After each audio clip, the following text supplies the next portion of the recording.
Well, howdy there, Internet people. It's Bo again. So, today we are going to talk about Biden's second bite at the apple. We're going to talk about the next attempt when it comes to student loan forgiveness and how that is being received immediately and how it's likely to play out as it moves forward. Okay, so quick recap.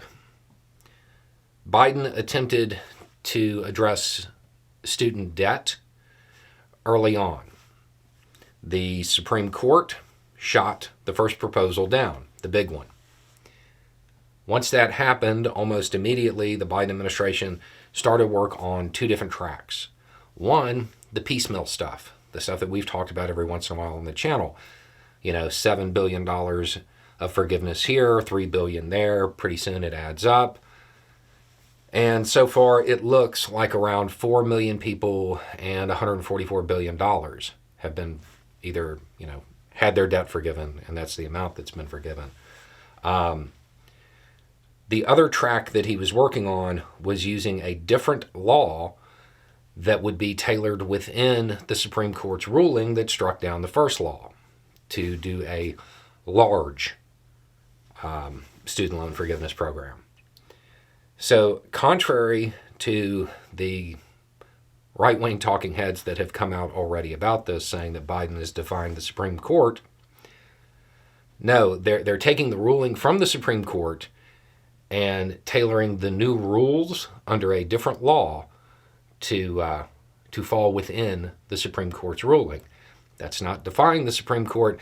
That's literally how it's supposed to work. It does make it very clear that the one class that a lot of these pundits do not have debt for is basic civics.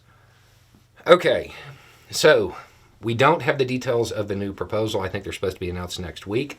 But the new rules reportedly will address a number of categories. One, people experiencing financial hardship. I know people are going to ask, no clue on how that gets defined. That information really isn't out there yet. There's theories and hints, but nothing worth reporting on, nothing solid enough to report on yet. Those eligible for other programs that didn't apply for them, those that didn't apply for the programs that already exist, they would be covered by this as well. Those people who had high cost, low income programs that they went through in school, they would be eligible. I'm not sure how the math on that would work out.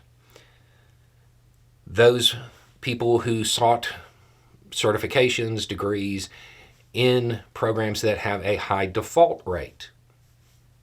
Again, it's hard to know how that would be determined at this point in time. Those that have balances bigger than the original loan amount. I mean, the fact that that is a large enough group of people to be its own category, it is kind of like a clear demonstration that there's something broken with the system, and that while addressing student debt can, certainly alleviate the people currently experiencing the issues, it doesn't address the root causes. Hopefully, this, once it goes through, would raise awareness about that, and maybe we get some movement that actually leads to a real solution rather than the Band-Aids. And then the last category is those people who have been paying on their loans for 25 years or more, because that is another group of people. Okay, so the obvious questions that are going to come in. Is this going to work?